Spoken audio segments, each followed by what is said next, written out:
Saya minta maaf kepada seluruh masyarakat Indonesia. Saya minta maaf kepada institusi yang saya singgung. Saya minta maaf yang sebesar-besarnya karena apa yang saya tulis adalah murni dari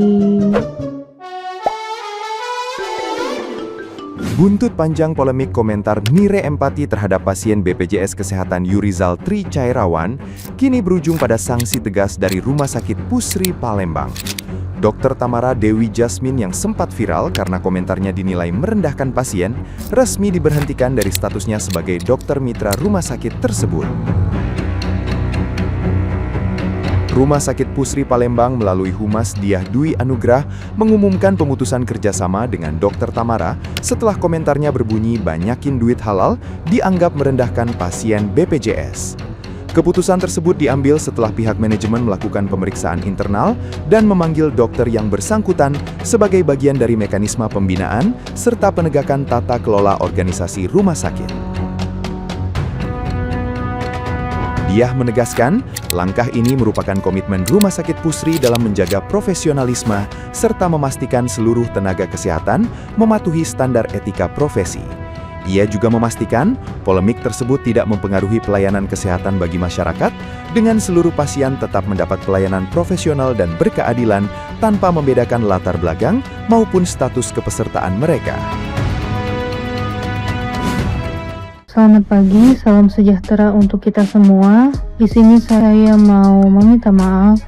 Yang pertama kepada Tuhan, saya mohon ampun atas dosa, salah, dan hilaf saya selama ini. Yang kedua, saya minta maaf kepada warga Trit atas tulisan saya yang menyinggung hati warga Trit. Yang ketiga, saya minta maaf kepada seluruh masyarakat Indonesia. Yang keempat, saya minta maaf kepada institusi yang saya singgung. Saya minta maaf yang sebesar-besarnya. Yang kelima, karena apa yang saya tulis adalah murni dari diri saya sendiri, maka dari itu saya memohon maaf kepada keluarga, kerabat, dan rekan-rekan saya serta institusi yang menaungi saya. Saya memohon maaf yang sebesar-besarnya karena hal itu mereka jadi terdampak. Hal ini menjadi pelajaran untuk saya dan insya Allah akan menjadi perbaikan untuk saya ke depannya. Terima kasih. Wassalamualaikum warahmatullahi wabarakatuh. Nah, gimana nih menurut netizen yang terhormat? Silakan berkomentar ya.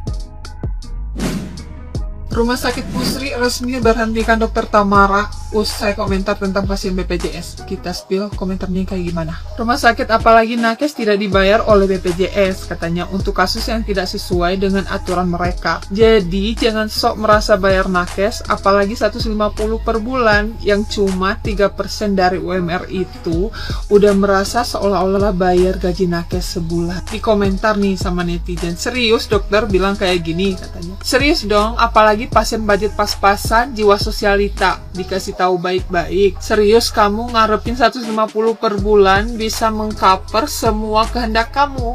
Asuransi swasta yang mahal aja ada kriteria dan aturannya. Bodoh. Belum selesai dia masih berkomentar nih, mending banyakin duit halal daripada banyakin ya biar bisa bayar dan ngerasain asuransi swasta dan bisa berpendidikan biar akhlak tidak minus dan tidak pelayan victim, katanya gitu. Terus dibalas lagi sama seorang dokter, sama-sama dokter nih, dok udahlah lagi panas-panas gini gak usah ngundang netizen, titelmu itu jadi representasi semua sejawat soalnya. Dia emang nantangin sih kayaknya, tapi ujung-ujungnya ada video nih tuh, lihat ujung-ujungnya dia minta maaf, tapi katanya sih udah diberhentikan ya. Gak tahu diberhentikan beneran atau enggak, kabarnya suaminya itu seorang perwira polisi. Kira-kira gimana, diberhentikan beneran atau enggak ya?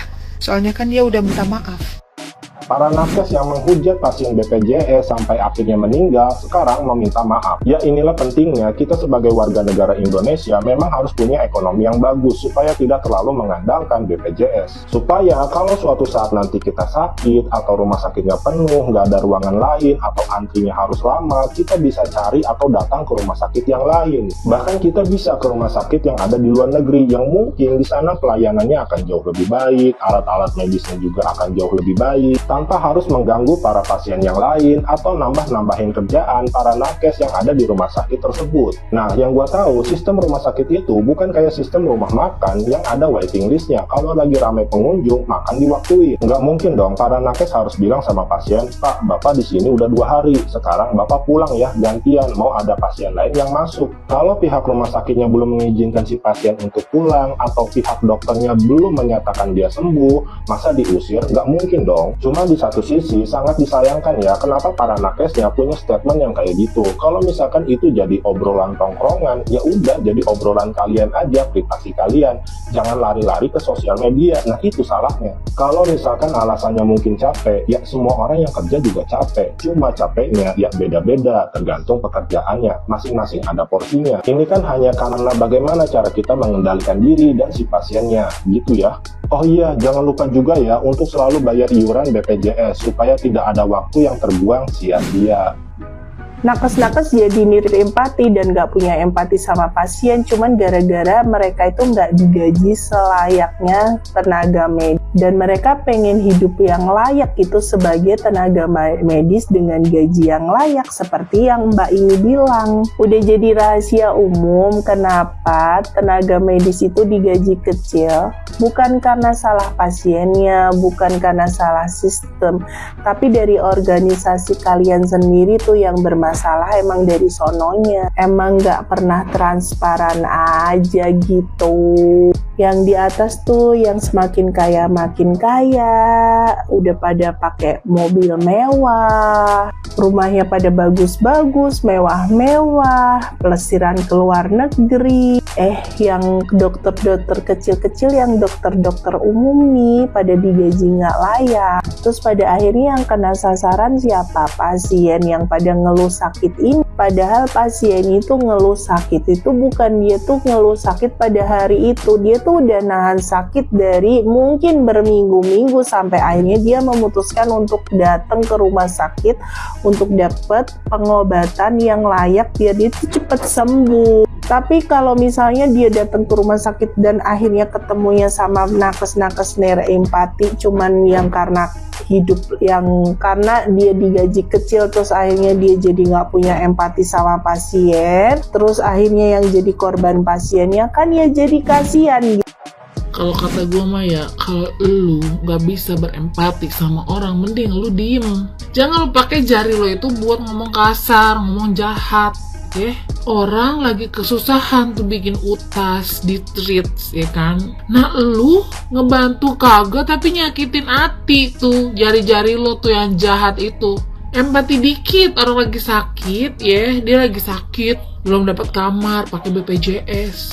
Empati aja gitu sesama manusia, paham gak sih lu? Monyet, emang lu mah bukan manusia emang. Ini lagi pakai nakes ikut-ikutan, kenapa sih? Paham nakes capek apa segala macam, tapi kan lo sudah memilih hal itu, sudah memilih jalan lo, dimana nakes itu memang harus sabar, tau nggak? Sabar tanpa batas gitu. Kenapa sih emangnya stres terus harus gitu mengeluarkan kesalahannya itu di situ sampai nggak bisa tuh jaga jari-jarinya untuk nggak ngomong nyakitin orang gitu, paham kagak sih? Heran banget. Kalau orang biasa ya udah sih ya udah gitu, bukan juga dinormalisasin atau wajar, nggak wajar juga kalau lu kagak punya empati. Gila kali, emang lu pikir sakit itu enak?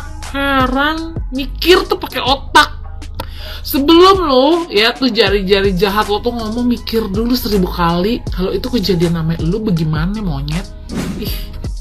Jadi nakes gak ada hati, gak ada empatinya. Gimana sih? Kalian tahu nggak tentang Yurizal ya, seorang pasien yang sakit nih ngantri di rumah sakit ya selama 8 jam ya. Lalu dia posting mengeluhkan ya, nunggu segitu lama. Lalu nih nakes rame-rame, dokter maupun suster maupun yang lain-lainnya, mereka ngehujat orang ini, pasien ini. Dan sangat disayangkan akhirnya si Yurizal ini meninggoy. Setelah kasusnya di-up ya, pernyataan-pernyataan dia nih ya, orang-orang nakes ini ya di-up semua, di-blow up ya.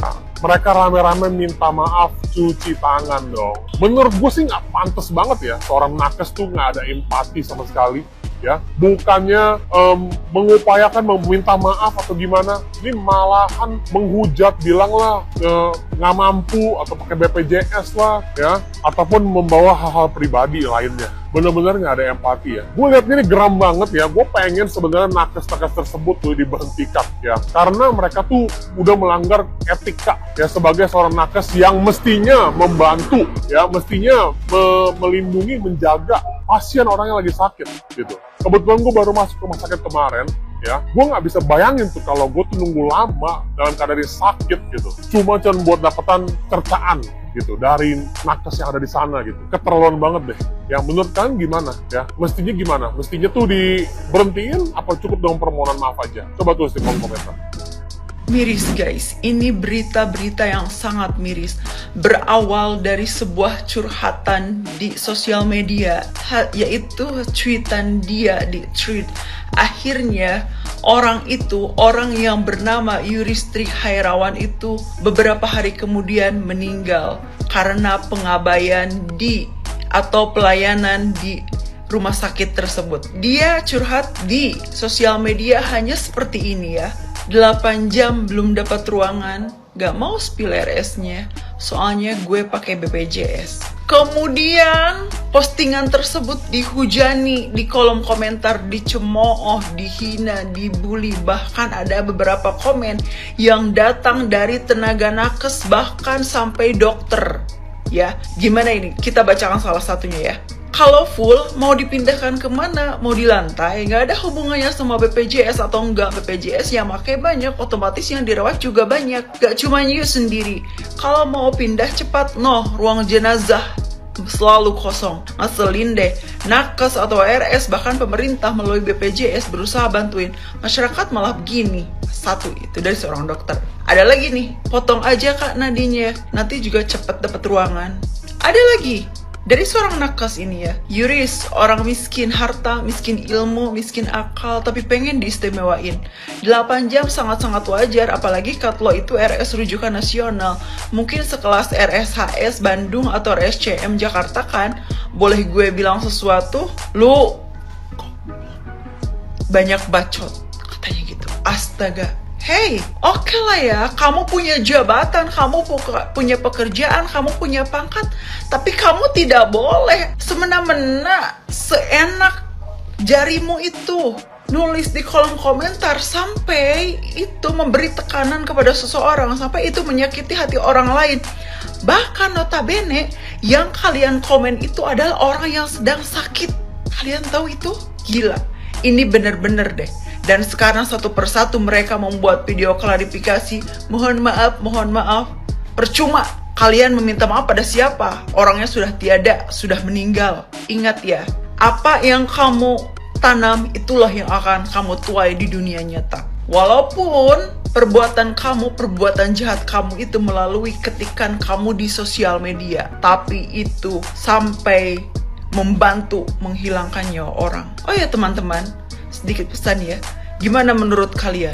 Kita tidak boleh menolerir atau misalkan menormalisasi kejahatan sebagai hiburan di sosial media.